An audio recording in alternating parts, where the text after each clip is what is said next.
नमस्कार, स्वागत है आप सभी का कृषि समाचारों के आज के अंक में। सबसे पहले नजर आज की खास खबरों पर। जल संभरण योजना को मिली मंजूरी। उत्तर प्रदेश में आलू बिक्री के लिए खुदरा काउंटर खुले। प्याज कारोबारियों ने काटी चांदी। कम उत्पादन से बढ़ी सोयाबीन कीमतें। 2 मास में चीनी में सबाया हुई मिठास। मक्खन, घी, बटर ऑयल पर आयात शुल्क बढ़ा। अब समाचार विस्तार से। किसानों के लिए सिंचाई सुविधाएं बढ़ाने के उद्देश्य से विश्व बैंक के सहयोग वाली उस जल संभरण परियोजना को मंजूरी मिल गई है, जिसकी अनुमानित लागत 2140 करोड़ रुपए है। समिति ने विश्व बैंक के सहयोग वाली राष्ट्रीय जल संभरण प्रबंधन परियोजना नीरांचल को मंजूरी दी, जिसका कुल परिव्यय 2142.30 करोड़ रुपए है। आधिकारिक बयानों के अनुसार इस प्रस्तावित परियोजना का कार्यान्वयन राष्ट्रीय स्तर के साथ आंध्र प्रदेश, छत्तीसगढ़, गुजरात, झारखंड, मध्य प्रदेश, महाराष्ट्र, ओडिशा, राजस्थान और तेलंगाना में किया जाएगा। थोक और खुदरा बाजार में आलू की कीमतों में भारी अंतर को देखते हुए उत्तर प्रदेश में आलू बिक्री के रिटेल काउंटर खोले हैं। उचित मूल्य पर गुणवत्ता युक्त ग्रेडेड आलू मुहैया कराने के उद्देश्य से राज्य औद्यानिक सहकारी विपणन संघ हाफेड की मदद से आलू के रिटेल काउंटर खोले गए हैं। इन रिटेल केंद्रों पर 9 रुपए किलोग्राम की दर से गुणवत्ता युक्त ग्रेडेड आलू की बिक्री की जा रही है। इस साल प्याज की किल्लत पर नीति आयोग के हाल के विश्लेषण में कहा गया है, कारोबारियों और बिचौलियों ने कीमतों को नियंत्रित कर अगस्त और सितंबर के महीने में उपभोक्ताओं से 8,000 करोड़ रुपए कमाए हैं। अधिकारियों ने कहा कि नीति आयोग ने प्याज के बार बार पैदा होने वाले संकट का स्थायी समाधान ढूंढने के लिए संबंधित मंत्रालयों और विभागों की एक उच्च स्तरीय बैठक बुलाई थी। आयोग ने इसका आकलन किया है कि बाजार को नियंत्रित करने की वजह से भारतीय उपभोक्ता की जेब पर कितना बोझ पड़ा। इस बैठक में हिस्सा लेने वाले एक वरिष्ठ अधिकारी ने कहा कि मोटा आकलन करीब 8,000 करोड़ रुपए है। यह वह कीमत है जो इस साल उपभोक्ताओं को, कारोबारियों और बिचौलियों को चुकानी पड़ी। व्यापारियों का कहना है कि खरीफ सत्र 2015 में कम उत्पादन अनुमान की वजह से सोयाबीन की कीमतों में तेजी आई है। सोयाबीन व्यापारियों के अनुसार इस सीजन में कम उत्पादन अनुमान की वजह से पिछले एक सप्ताह में कीमतों में हाजिर बाजारों में 600 रुपए प्रति 100 किलोग्राम की तेजी देखी गई है। Soybean processors association of India के ताजा अनुमानों के अनुसार खरीफ सत्र 2015 में सोयाबीन उत्पादन 86.426 लाख टन रहने का अनुमान है, जो पूर्ववर्ती वर्ष में 90 लाख टन पर था। इस साल पिछला स्टॉक 9 लाख टन रहने का अनुमान है। प्रमुख मंडियों के व्यापारियों ने बताया कि फसल के बाद सीजन की शुरुआत में सोयाबीन की आवक से कम उत्पादन का स्पष्ट संकेत मिलता है। वैश्विक बाजार में अगले पेराई सत्र के दौरान चीनी की आपूर्ति में कमी रहने का अनुमान लगाया गया है, जिसकी वजह से भारत में पिछले 2 महीने में चीनी के भाव करीब 24% उछल गए हैं। सितंबर के बाद से वैश्विक बाजारों में चीनी की कीमतों में 27.50% की तेज बढ़ोतरी हुई है, क्योंकि अगस्त और सितंबर में जरूरत से अधिक भंडार होने के कारण दाम घटे थे। चीनी पर नजर रखने वाली तमाम वैश्विक एजेंसियों ने इसकी आपूर्ति का रुख पलटता देखकर अनुमान जताया है कि 2015-16 में इसकी आपूर्ति में कमी आएगी, जबकि 2014-15 में मांग से अधिक चीनी बाजार में थी। इंटरनेशनल शुगर एसोसिएशन ने 25 लाख टन चीनी की कमी रहने की बात कही है और किंगसन मैन ने 32 लाख टन और अमेरिकी कृषि विभाग ने 38 लाख टन चीनी की कमी रहने की बात कही है। मक्खन, घी और बटर ऑयल पर आयात शुल्क 10% बढ़ाकर 40% कर दिया गया है, जो फिलहाल 30% और साथ ही आगे कुछ ऐसे कदम उठाने का वादा किया गया है जिससे वैश्विक जिंस बाजारों में गिरावट के झटकों से घरेलू उत्पादकों के हितों की रक्षा की जा सके। यह मार्च 2016 तक जारी रहेगा। यह फैसला दुग्ध उत्पादकों की अपील पर किया जा रहा है, जिन्होंने शुल्क के जरिए सुरक्षा की मांग की थी, क्योंकि अंतर्राष्ट्रीय बाजार में मक्खन, घी और बटर ऑयल के मूल्य में बड़ी गिरावट हुई है।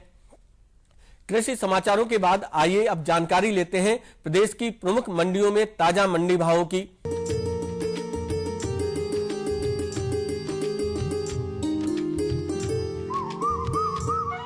मंडी भाव में आज सबसे पहले बात करते हैं गेहूं के औसत भावों की।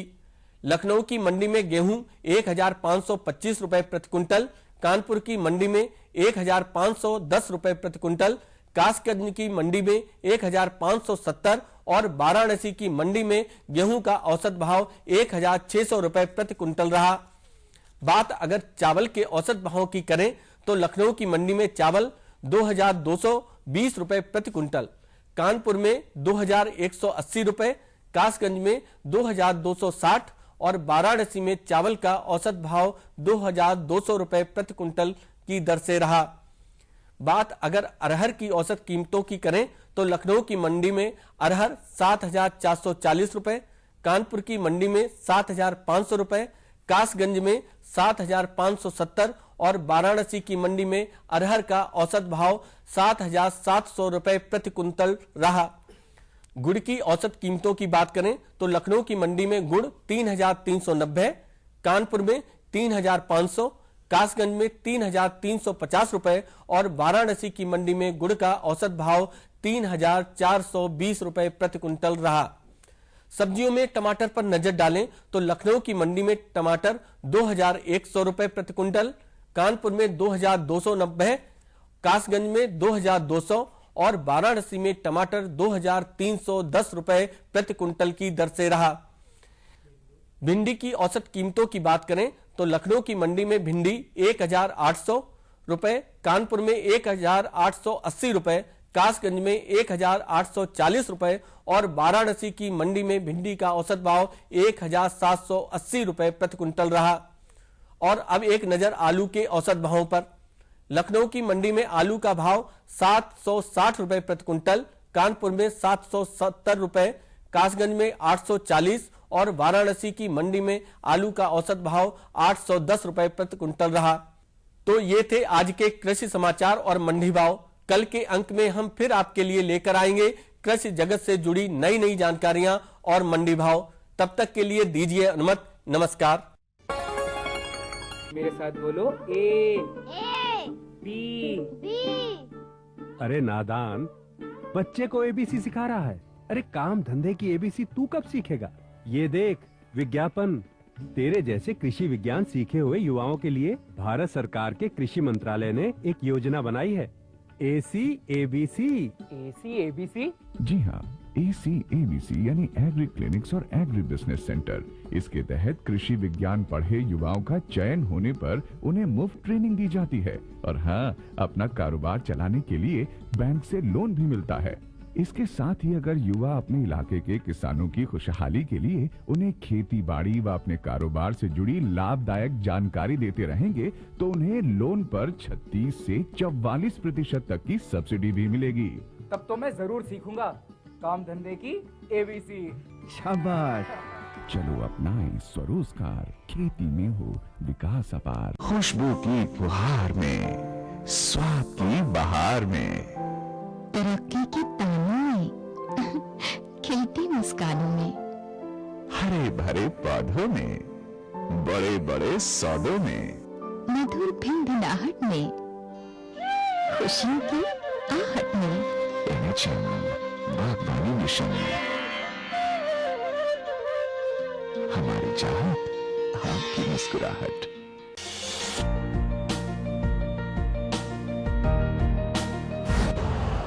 यूरिया का स्वदेशी उत्पादन 70 लाख टन बढ़ाने के लिए 6 उर्वरक संयंत्रों का उद्धार किया जा रहा है। FCIL के गोरखपुर, सिंदरी, तलचर और रामागुंडम संयंत्र, HFCL की बरौनी इकाई और BVFCL की नामरू फोर्थ। सोने पर सुहागा ये है कि देश में अब बनेगा सिर्फ नीम लेपित यूरिया, क्योंकि इससे होगा किसानों का फायदा ही फायदा। अनाज का उत्पादन 10% तक बढ़ेगा। बढ़ेगी 10 से 15% नाइट्रोजन क्षमता।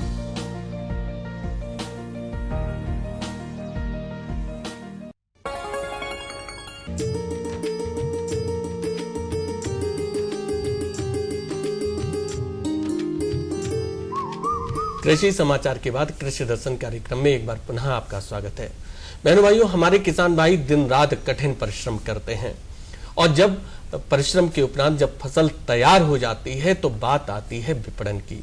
अगर विपणन सही ढंग से नहीं हुआ तो उन्हें जो उचित मूल्य उनके उत्पाद का मिलना चाहिए वो नहीं मिल पाता है। तो इसी परिप्रेक्ष्य में आज हम आपको जानकारी दिलवाने जा रहे हैं खरीफ फसलों का विपणन, और इस विषय पर जानकारी देने के लिए आज हमारे बीच में उपस्थित हैं निदेशक सांख्यिकी कृषि भवन लखनऊ डॉक्टर विनोद कुमार सिंह जी। डॉक्टर साहब आपका स्वागत है। डॉक्टर साहब, सबसे पहले हम ये जानना चाहते हैं विपणन हमारे किसान भाइयों के लिए कितना महत्वपूर्ण है? सुनील जी, आप जानते हैं, हमारे किसान भाई भी ये जानते हैं कि जो भी फसल उत्पादन वो करते हैं उन्हें बहुत ज़्यादा शारीरिक मेहनत भी करनी पड़ती है, आर्थिक भी उनको निवेश करना पड़ता है, बीजों के लिए, खाद के लिए, पानी के लिए, कीट रसायनों के लिए, और पूरे फसल के उत्पादन में उन्हें श्रम के साथ साथ धन का भी व्यय करना पड़ता है। मुख्य जो उनका उद्देश्य होता है वो यही होता है कि वो अधिक से अधिक उत्पादन करें, अपने लिए जो उन्हें उनकी खाद्यान्न की आवश्यकता है उसकी भी प्रतिपूर्ति करें, और अपने प्रदेश के जो है जनसंख्या है या देश की जो जनसंख्या है उसके खाद्यान्न की भी पूर्ति करें। साथ ही साथ इस उद्देश्यों की पूर्ति के साथ साथ उन्हें आर्थिक लाभ भी हो, ताकि वो अपना जीवन यापन, जो अपने जीवन की आर्थिक आवश्यकताएं हैं, इसकी प्रतिपूर्ति भी विपणन के माध्यम से कर सके। मतलब आर्थिक दृष्टि से भी वो संपन्न हो सके। मुख्य उनका उद्देश्य भी यही है। और यदि देखा जाए तो हमारे देश और पूरे प्रदेश का जो व्यवसाय है वो मुख्य रूप से कृषि ही है, और कृषि के उत्पादन पर ही हमारी पूरी की पूरी जो हमारी जो है अर्थव्यवस्था है मुख्य रूप से निर्भर कर रही है। डॉक्टर साहब, इस समय हमारी वो कौन कौन सी ऐसी फसलें हैं जो तैयार हो रही हैं खरीफ की, जिनके बारे में हमें विपणन के बारे में विशेष ध्यान देने की बात है? बहुत अच्छी बात आपने कही। खरीफ में हमारे पूरे प्रदेश में लगभग 120 लाख हेक्टेयर में खेती होती है। आप जानते हैं हमारा प्रदेश बहुत बड़ा है और इसमें हमारी जो खरीफ की प्रमुख फसल है वो धान है। 60 लाख के लगभग सामान्य तौर पे 60 लाख हेक्टेयर में धान की खेती की जाती है, और पूरे जो खाद्यान्न का उत्पादन खरीफ का है वो 180 लाख मीट्रिक टन लगभग सामान्य स्थिति में होता है। यदि जो है हमारी मौसम अनुकूल रही तो हमारे किसानों के परिश्रम से, विभाग के प्रयास से 180 लाख 182 लाख मीट्रिक टन खाद्यान्न का उत्पादन खरीफ में किया जाता है। उसमें से यदि देखा जाए तो हम अपने पुराने आंकड़ों को यदि देखें तो लगभग 145 लाख 150 लाख मीट्रिक टन उसमें धान का उत्पादन होता है चावल के रूप में। और यदि मैं कहूं मुख्य रूप से तो कुल उत्पादन का लगभग 80% उत्पादन धान के रूप में किया जाता है। हमारे जो है खरीफ की अन्य फसलें हैं, ज्वार है, बाजरा है, मक्का है। दलहनी फसलें हैं वो उर्द है, मूंग है। जो तिलहन के रूप में यदि फसल है तो तिल भी हमारे प्रदेश की एक मुख्य फसल के रूप में उत्पादन हमारे किसान भाई करते हैं, और इसमें जो है सोयाबीन और मूंगफली तिलहनी फसलों के रूप में खरीफ मौसम में पैदावार की जाती है। डॉक्टर साहब, अगर हम खाद्यान्न उत्पादन की बात करें तो कितना उत्पादन इन खरीफ फसलों का इस वर्ष अगर हम बात करें तो होने की संभावना है, और कितनी हमारी आवश्यकता है? देखिए, हमारी मैंने अभी आपसे कहा कि जो अभी खरीफ का मौसम है, अभी हमारे फसल की कटाई प्रारंभ होने में कुछ दिन अवशेष हैं। यद्यपि कुछ जगहों पे प्रारंभ हो चुके हैं, लेकिन वो बहुत ही अभी कम स्थिति में तैयार है फसल हमारी। ये हमारी जो है करीब करीब 20 अक्टूबर के बाद हमारी फसलें मुख्य रूप से कटाई प्रारंभ होगी। और सुनील जी, ये भी मैं कहूँ कि पहले और आज की यदि तुलना करें तो आप पाएंगे कि पहले यदि जब हम मजदूरों के सहयोग से, पशुओं के सहयोग से यदि हार्वेस्टिंग जब करते थे, फसलों की हार्वेस्टिंग और उसकी थ्रेसिंग करते थे तो उसमें लगभग 1 से 1.5 माह पूरे प्रदेश की फसल कटाई में लगता था। लेकिन आज मशीनीकरण का युग हो गया तो इसमें ऐसा हो रहा है कि लगभग 25 दिन के अंदर पूरे प्रदेश में हमारी फसलों कटाई हो जाती है। जो वर्तमान खरीफ है इसमें हमारा जो हमारी धान की फसल है इसकी कटाई कुछ क्षेत्रों में प्रारंभ हो चुकी है, और कुछ क्षेत्रों में प्रारंभ होने में अभी प्रतीक्षा करना होगा 10 से 12 दिन का। अच्छा डॉक्टर साहब, इस बार वर्षा भी नहीं, बहुत कम हुई है, बहुत कम तो इससे हमारी धान की फसल पर भी काफी प्रभाव पड़ा है। निश्चित रूप से हमारा उत्पादन जितना हमारी सोच थी, हमारा लक्ष्य था, उसके अनुरूप तो हम नहीं कर पाएंगे, लेकिन फिर भी हमारे किसान भाई, हमारे प्रदेश सरकार बहुत ही जागरूक रही है, सतत प्रयास किए जा रहे हैं विभिन्न संसाधनों के माध्यम से, विद्युत आपूर्ति के माध्यम से, जो हमारे नहरों में हमारे पानी उपलब्ध हैं उनके जो है उनको समय समय पे उपलब्धता कराते हुए प्रयास किया जा रहा है कि हमारा उत्पादन और उत्पादकता में क्षति ज़्यादा न हो। जी जी। डॉक्टर साहब, जब भी हम विपणन की बात करते हैं तो किसी विशेष उत्पाद का जो न्यूनतम समर्थन मूल्य है वो क्या है, ये बात आती है। तो न्यूनतम जो समर्थन मूल्य है ये कैसे निर्धारित किया जाता है? सुनील जी, बहुत अच्छा सवाल आपने हमारे किसान भाइयों के उद्देश्य से पूछा है। देखिए, जो न्यूनतम समर्थन मूल्य है, ये इसका मुख्य लक्ष्य ये है कि जो हमारे फसल का उत्पादन हमारे कृषक करते हैं उन्हें एक लाभकारी मूल्य की जानकारी हो कि कम से कम उन्हें अपने फसल के उत्पाद का कितना मूल्य प्राप्त होना चाहिए, ताकि वो जब अपने फसल का जो है बुआई के लिए निर्णय ले सकें कि कौन सी फसल उन्हें बो करके अपनी जो है आर्थिक उन्नति को बढ़ा सकते हैं, अपनी आर्थिक सक्षमता को डेवलप कर सकते हैं। जो हमारे जो है न्यूनतम समर्थन मूल्य है, कृषि लागत और मूल्य आयोग भारत सरकार स्तर पर गठित है और ये जो है प्रदेश सरकारों से, हम लोग भी अपनी संस्तुतियां हमारे अपने प्रदेश में हमारे कृषि मंत्री जी की अध्यक्षता में एक मूल्य परामर्शदात्री परिषद का गठन हमारे प्रदेश सरकार ने किया है, जिसमें बहुत से हमारे सदस्यगण हैं। कृषि मंत्री जी हमारे अध्यक्ष हैं, सहकारिता मंत्री जी सदस्य हैं, खाद्य एवं रसद मंत्री जी उसके सदस्य हैं, माननीय 2 सांसद भी उसके सदस्य हैं, चारों प्रदेश के कृषि विश्वविद्यालयों के कुलपति उसके सदस्य हैं और प्रदेश शासन के वरिष्ठ अधिकारीगण उसमें सदस्य हैं। ये हम अपने किसानों के हक में प्रदेश शासन की तरफ से अपनी संस्तुतियाँ कि हमारे किसानों को लाभकारी मूल्य कितनी प्राप्त होनी चाहिए, ये कृषि लागत और मूल्य आयोग को प्रेषित करते हैं और भारत सरकार स्तर पर हर राज्यों से ये संस्तुतियां प्राप्त होती हैं, अलग अलग अपने सरकारों के माध्यम से। और कृषि लागत और मूल्य आयोग हर मौसम के प्रारंभ में, जैसे खरीफ मौसम है इसमें बुआई के पूर्व, या रबी मौसम है तो उसके बुआई के पूर्व न्यूनतम समर्थन मूल्य साल भर में 2 बार खरीफ और रबी फसलों के घोषित करती है, जिसके आधार पर हमारे किसानों को उनके लाभकारी मूल्य प्राप्त कराने के लिए प्रदेश सरकार और केंद्र सरकार समन्वय स्थापित करते हुए प्रयास करती है। जी डॉक्टर साहब, हर वर्ष क्रय करने के लिए उत्पाद को तिथियां निर्धारित करती है सरकार, तो क्या इस वर्ष खरीफ की फसलों के लिए भी ऐसी तिथियां कुछ निर्धारित की गई, घोषित की जा चुकी हैं? सुनील जी, आपको जानकारी देना चाहूंगा कि हमारी अभी खरीफ मौसम में धान की क्रय हमारे प्रदेश में की जाती है, क्योंकि हमारे जो उत्पादन है और हमारी आवश्यकता है उसमें हमारी धान की फसल हमारी इतनी पैदा होती है कि लगभग हमारे पूरे उत्पादन में हमें लगभग 100 लाख मीट्रिक टन हमारे प्रदेश की जनसंख्या के लिए आवश्यकता है। शेष जितना भी उत्पादन अत्यधिक होता है वो हम जो है विपणन में उसका प्रयोग कर सकते हैं। 30 लाख मीट्रिक टन हमारे प्रदेश सरकार ने धान के क्रय का लक्ष्य निर्धारित किया है और इसका 1 अक्टूबर से लेकर के 31 जनवरी तक हमारे जो प्रदेश के पश्चिमी उत्तर प्रदेश के जितने भी मंडल हैं, जैसे मैं कहना चाहूँगा मेरठ, सहारनपुर, मुरादाबाद, बरेली, कानपुर, झांसी, चित्रकूट, ये लखनऊ और अलीगढ़ आपका है।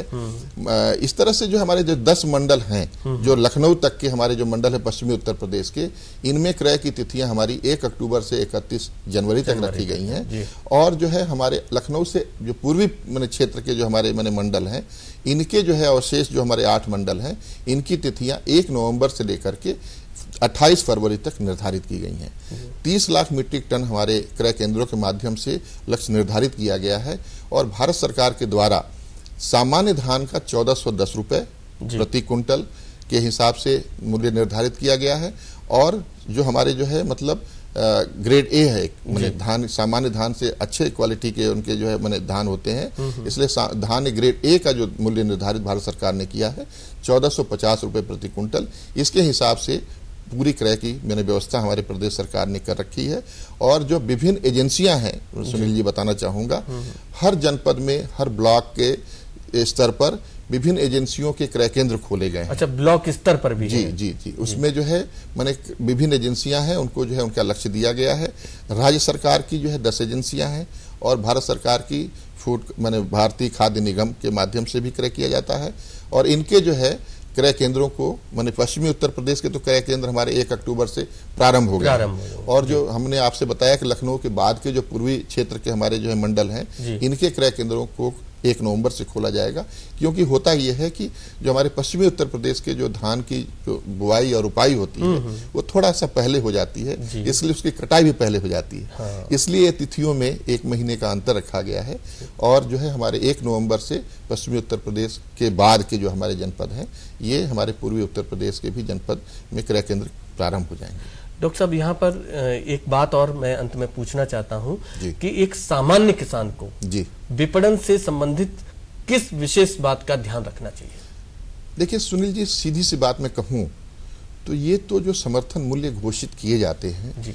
इसमें मुख्य उद्देश्य यही है कि हमारा किसान, हमारे प्रदेश के किसान ने जो हमारे खेती से उत्पादन किया है उससे कम 1410 रुपए जैसे सामान्य धान की कीमत है उसे प्राप्त जरूर हो। जी। मंडी में यदि मान लीजिए वो क्रय केंद्रों पे न ले जा करके मंडी के स्तर पर भी जाएं तो मैंने समन्वय स्थापित करें मंडी के अधिकारियों के साथ, और डेली जो है आपने देखा होगा कि मंडी में रेट्स निर्धारित होते हैं जी। और इसमें कम से कम वो अपना देखें कि उनके जो गुणवत्ता पूर्वक जो उन्होंने उत्पादन किया है उसका उन्हें लाभकारी मूल्य प्राप्त हो।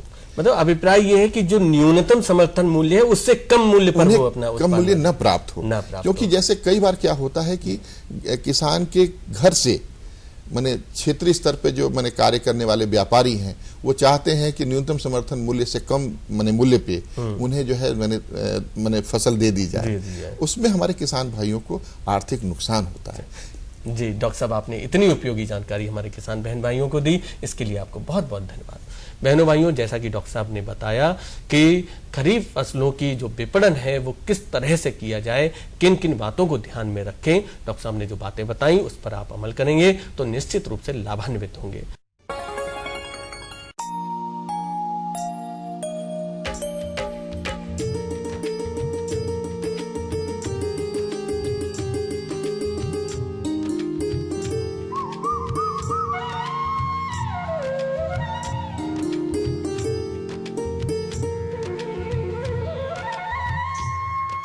बीते सप्ताह के दौरान आसमान साफ रहा। दिन का अधिकतम तापमान 34.0 से 37.0 डिग्री सेल्सियस और न्यूनतम तापमान 17.1 से 21.2 डिग्री सेल्सियस रहा। इस दौरान पूर्वाहन सापेक्षिक आर्द्रता 72 से 94% दर्ज की गई। सप्ताह के दौरान दिन में औसत 9.2 घंटे प्रतिदिन धूप खिली रही। हवा की औसत गति 4.2 किलोमीटर प्रति घंटा और बाष्पीकरण की औसत दर 6.0 मिलीमीटर प्रतिदिन रही। सप्ताह के दौरान पूर्वाह्न को हवा अधिकतर शांत रही और अपराह्न को अधिकतर उत्तर पश्चिम दिशा से रही। मौसम शुष्क रहने की संभावना को ध्यान में रखते हुए किसानों को सलाह है कि सभी फसलों और सब्जियों में सुबह या शाम के समय आवश्यकता अनुसार सिंचाई करें। किसान भाइयों, ये थी मौसम आधारित कृषि सलाह। कुछ और नई जानकारियों के साथ अगले अंक में हम फिर हाजिर होंगे। तब तक के लिए दीजिए अनुमति। नमस्कार।